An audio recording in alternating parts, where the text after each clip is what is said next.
ظالم ہو انسان بنا دے یا اللہ، ظالم ہو انسان بنا دے یا اللہ، نفرت کی دیوار ہٹا دے یا اللہ۔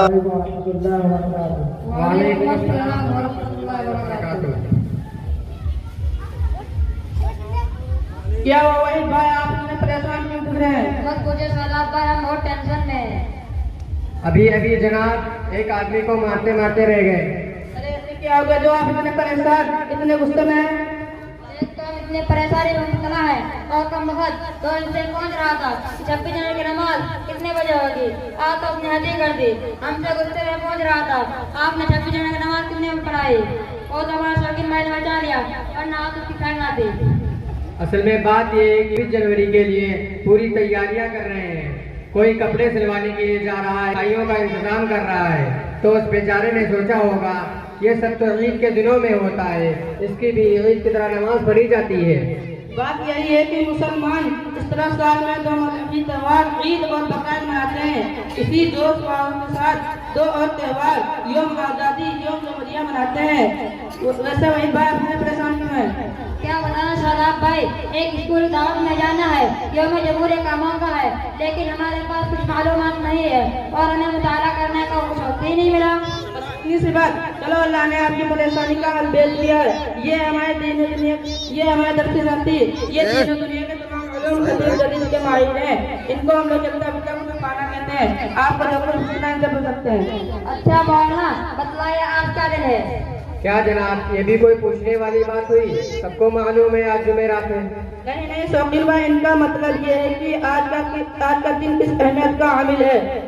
آج کا دن یوم جمہوریہ، انگریزی میں ریپبلک ڈے اور ہندی میں گنتنتر دیوس اور مراٹھی میں پرجاستا دیوس کہتے ہیں۔ یہ تو ہم جانتے ہیں 26 جنوری یوم جمہوریہ کے طور پر ہر سال منایا جاتا ہے، لیکن کیونکہ اس سے روز ماتم، کرائے آئین اور اسمبلی کا ذریعہ نافذ العمل کیا گیا تھا، لیکن اسی تاریخ کو کیوں منسوخ کیا گیا؟ اس دن کا تو ایک منظر ہے کہ جب ہندوستان اور پاکستان الگ نہیں ہوا تھا تو لاہور کے مقام پر دریائے روی کے کنارے انٹرنیشنل کانگریس، جس کی صدارت پنڈت جواہر لال نہرو نے کی تھی، 2 میرے اسٹیٹ کے بغیر مکمل آزادی کے حصول کو اپنا نصب العین قرار دے کر 26 جنوری کو یوم آزادی کے طور پر منانے کا فیصلہ کیا تھا۔ اور آئین کی کیا ضرورت ہے، انہیں کیوں منایا جاتا ہے؟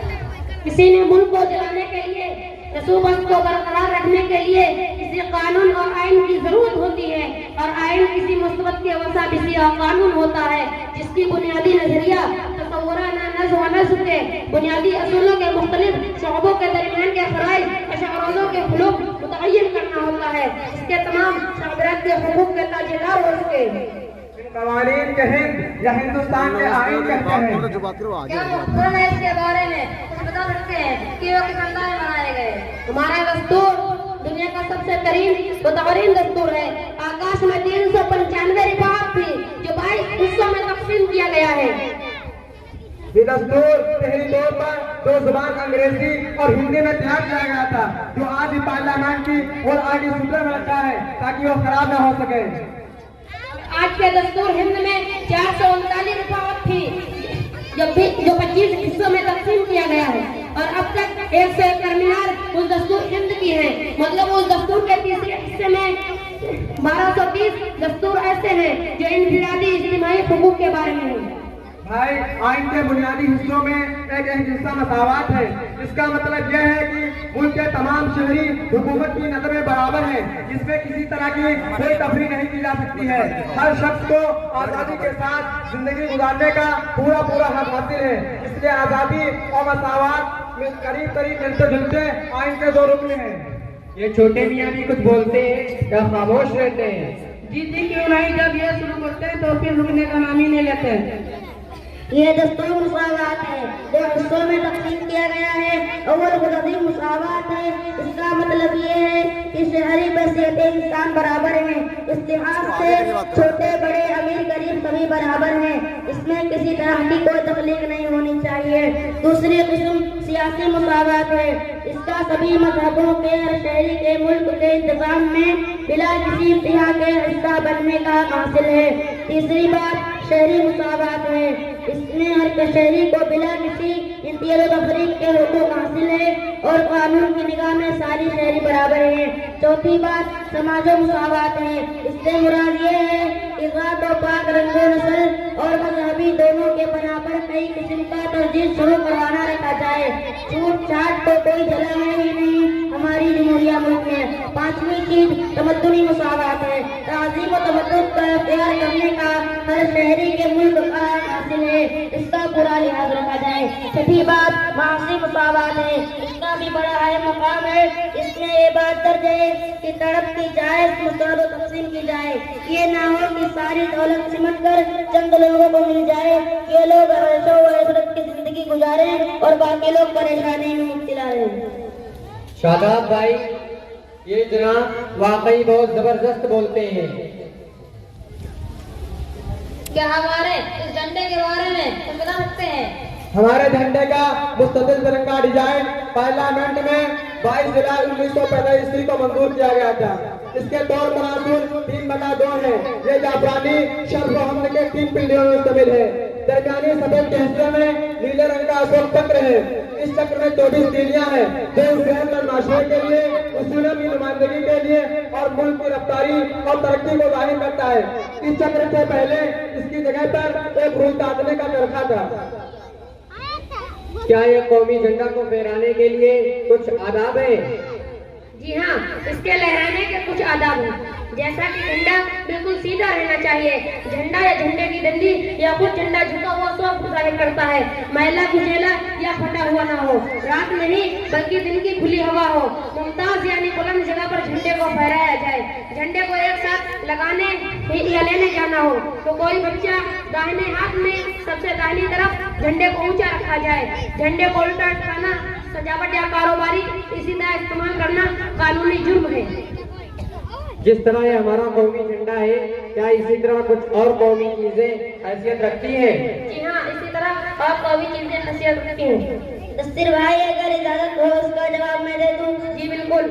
ویسے تو بہت ساری چیزیں ہیں، چند چیزوں کا ذکر کرتا ہوں. جیسے ہماری قومی زبان ہندی، قومی ترانہ جن گن من اور قومی پھول کمل، قومی پرندہ مور، قومی جانور شیر، ہاں کی قومی راجدھانی دہلی. ماشاءاللہ، آپ نے تو ہمارا دل ہی خوش کر دیا.